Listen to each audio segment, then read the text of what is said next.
Datang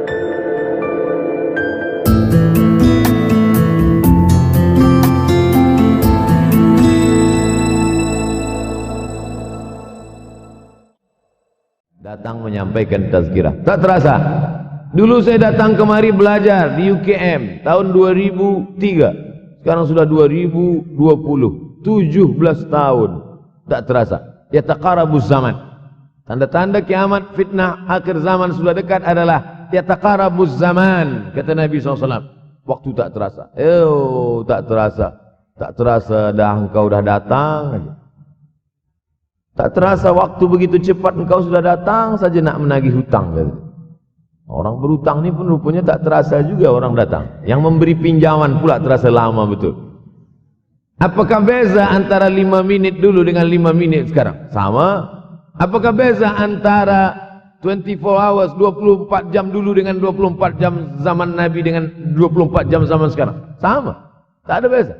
Mataharinya sama, bulannya sama, buminya sama. Yang berkeliling mengelilingi matahari sama. Apa yang membuat berbeza? Apa yang membuat zaman itu yataqarabuz zaman?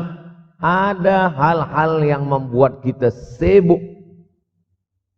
Dulu tak ada google.com, dulu tak ada Facebook, dulu tak ada Twitter, dulu tak ada BBM, dulu tak ada Instagram.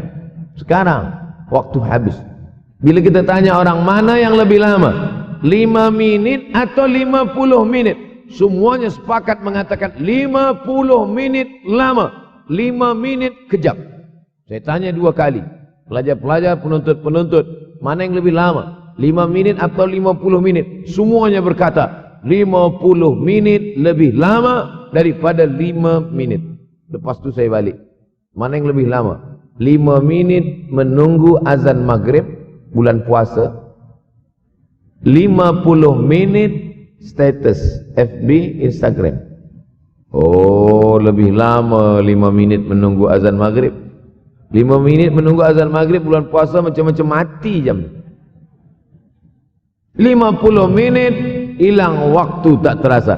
Itu menunjukkan hadis Nabi itu, semakin saya baca hadis Nabi makin kuat keyakinan saya, makin kuat iman saya, makin hilang keraguan saya bahwa yang berbicara ini bukan manusia biasa, tapi dia dapat wahyu dari Allah. Wa ma yantiqu anil hawa in huwa illa wahyun yuha, melainkan wahyu dari Allah Subhanahu wa taala. Yataqarabuz zaman, masa begitu cepat berlalu tak terasa. Sebulan seperti sepekan, sepekan seperti sehari, sehari seperti sesaat. Akhirnya kita pun kehilangan waktu, habis. Saya Ustaz Abdul Samad, memang zaman ini tak terasa cepat betul. Rasa-rasa kejap-kejap dah bulan Ramadan. Tak terasa baru saja Idul Fitri dah masuk pula lagi. Masya Allah, begitu cepatnya masa berlalu. Maka jangan sampai kita, semakin saya baca hadis ini semakin kuat keyakinan saya bahwa Nabi Muhammad SAW mendapat wahyu dari Allah Subhanahu wa taala, semakin kuat keyakinan dan keimanan. Kenapa? Seandainya Nabi berkata zaman nanti di akhir zaman itu semakin cepat, semakin dekat, semakin berlalu tak terasa. Tapi kemudian zaman yang kita lalui tak sama seperti yang dikatakan Nabi. Mungkin datang juga keraguan dalam hati, betulkah ini? Tapi ternyata 1441 tahun lampau, 1440 tahun yang lalu Nabi mengatakan, dan hari ini terbukti zaman begitu cepat berlalu. Masya Allah, tabarakallah. Hari inilah ditemukan internet, hari ini datang television, hari ini datang WhatsApp, hari ini datang yang melalaikan kita daripada Allah Subhanahu wa taala. Sehingga waktu datang sembang-sembang, cerita-cerita, tengok ini, update ini, tulis ini, tengok ini, pandang ini. Habis waktu berlalu. Padahal waktu inilah yang akan ditanya oleh Allah Subhanahu wa taala. 6 kali Allah bersumpah demi waktu. Terbit fajar, wal fajri wa layalin ashr, masuk waktu subuh, was subhi idza tanaffas, masuk waktu duha, wad duha wal laili idza saja, masuk waktu siang, wan nahari idza tajalla, masuk waktu asar, wal asri innal insana lafi khusr, masuk waktu malam. 2 kali Allah bersumpah demi waktu malam, wal laili idza saja, wal-laili idza yaghsha. Kenapa hadis ini yang Ustaz bahaskan? Kami nak mendengar hadis tentang Dajjal dah lahir atau belum? Dajjal udah hadir. Mana bukti Dajjal udah hadir? Kurma bisan tidak lagi berbuah. Bila kurma bisan tidak berbuah, Dajjal dah nak datang. Kurma bisan sekarang sudah berkurang, tak berbuah. Lalu kemudian apa lagi? Ain Zuhar, mata air dari Ain Zuhar sudah kering. Sudah kering. Oleh sebab itu, tapi manakala dulu datang Habib Umar bin Hafiz, saya hadir majelis itu, adalah seorang bertanya, Habib, ya, Imam Mahdi dah lahir atau belum? Saya tengok Habib menjawab, sepertinya dia macam tak suka pertanyaan. Kata dia, kita tak perlu mencari-cari dia dah lahir atau belum, kampung dia di mana, dia lahir di hospital mana, dia tak perlu. Yang perlu kita siapkan adalah iman dan takwa pengetahuan kita, supaya kita jangan sampai terkecoh, supaya kita boleh membezakan mana hak, mana batil, mana betul, mana salah, mana lurus, mana bengkok, mana hitam, mana putih.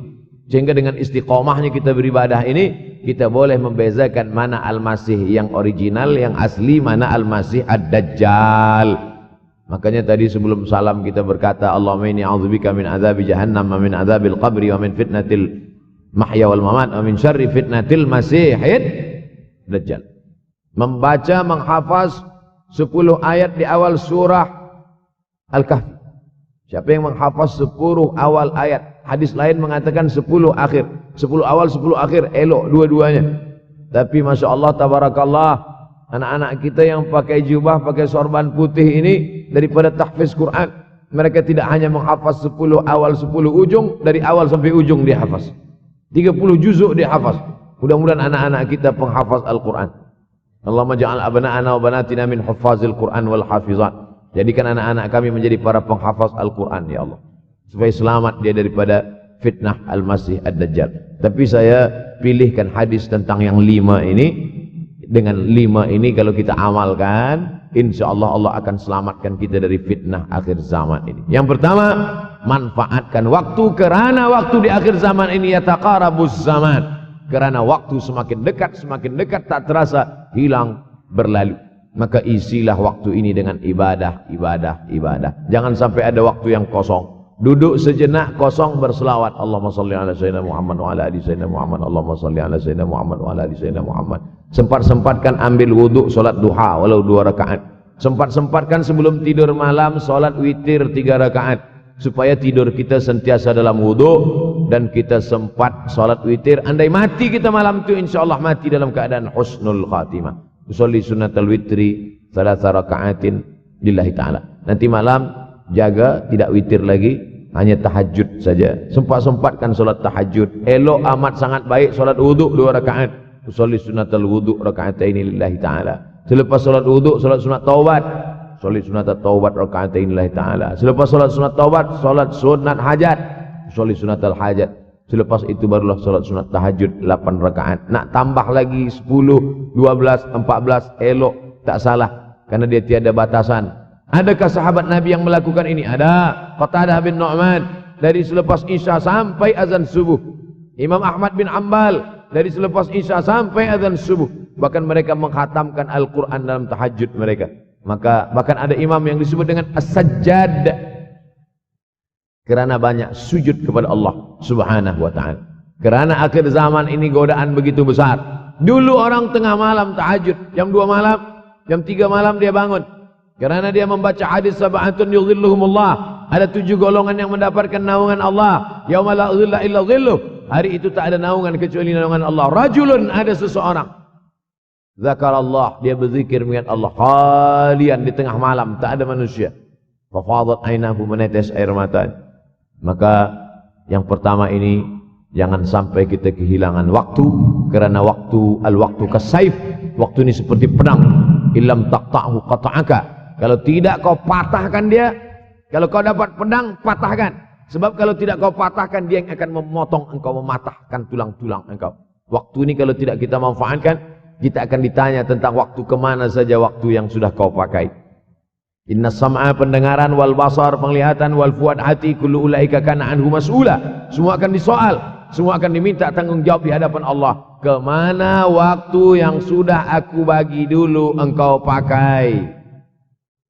Yang pertama nanti ditanya, la tazulu qadama 'abdin yaumal qiyamah. Kaki anak Adam tidak akan bergeser, tidak akan beralih dari tempat tegaknya pada hari kiamat hatta yus'al, sampai dia disoal, sampai dia ditanya. La tus'alunna yauma idzin 'anin na'im. Banyak yang akan ditanya nanti. Tapi Nabi bagi tahu, di antara yang akan ditanya dari sekian banyak nikmat itu 4. Yang pertama, an umrihi fima afnah. Umur kemana engkau habiskan? Hari ini ada anak-anak muda belia umurnya 17 tahun. 17 tahun habis menghafaz Al-Quran.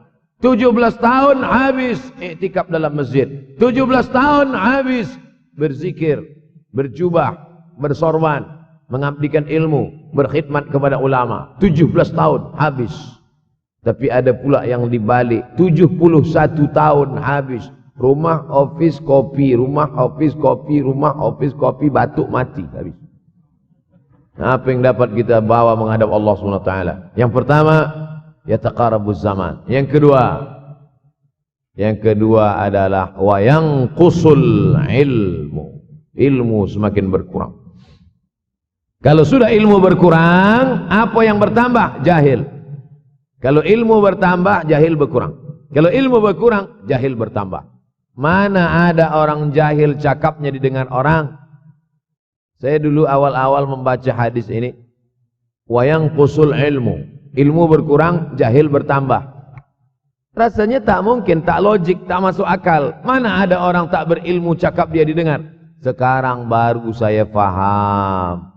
Dulu orang tak berilmu ditinggalkan orang. Sekarang orang tak berilmu asal dia pandai berbicara, dia akan didengar orang. Bahkan orang jahil pula punya channel. Apa namanya? Jahil.com. Orang jahil punya channel. Banyak pula follower dia daripada follower kita. Banyak pula viewer dia daripada viewer kita. Sebab apa? Sebab yang menyaksikan tiada berilmu, yang berbicara tiada ilmu. Oleh sebab itu maka kita galakkan menuntut ilmu di majlis-majlis ilmu. Untuk apa Abdul Somad sudah berumur 43 tahun pun masih pergi juga lagi ke Sudan belajar? Apa yang nak dicari ini? Tak lain tak bukan, mudah-mudahan kita termasuk orang yang sampai akhir hidupnya mencari ilmu, insyaAllah. Saya datang kemari bukan niat mengajarkan ilmu. Saya datang ke Malaysia tetap niatnya belajar mencari ilmu. Man salaka tariqan, siapa yang melangkahkan kaki melalui suatu jalan, yaltamisu fihi ilman, siapa yang melalui suatu jalan niatnya untuk mencari ilmu, sahalallahu lahu bihi tariqan ilal jannah, dimudahkan Allah jalannya menuju surga. Innallaha la yantazi'ul ilma intiza'an. Innallaha la yanzi'ul ilma intiza'an. Allah kalau mencabut ilmu, bukan macam mencabut pokok kayu dari tanah. La yantazilul ilmu intiza'an. Allah tidak mencabut ilmu macam mencabut pokok kayu dari tanah hingga ke akarnya, tidak. Lalu bagaimana ilmu ini dicabut? Biqabdil ulama.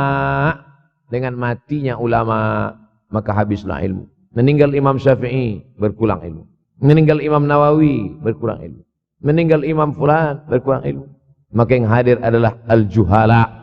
Yang lebih menakutkan lagi adalah al-juhala bithawbil ulama. Orang jahil dengan pakaian ulama. Abdul Somad tidak mengatakan dirinya ulama. Saya selalunya membacakan ayat Quran, membacakan hadis Nabi, menyampaikan fatwa ulama. Tak pernah saya berceramah, bertausiah. Menurut saya, siapa saya? Siapa kita? Syafi'i manusia, saya manusia. Syafi'i boleh berfatwa, saya juga boleh berfatwa. Imam Syafi'i berfatwa Al-Quran 30 juzuk dalam kepala dia. Kita juzuk 30 pun kadang-kadang hilang.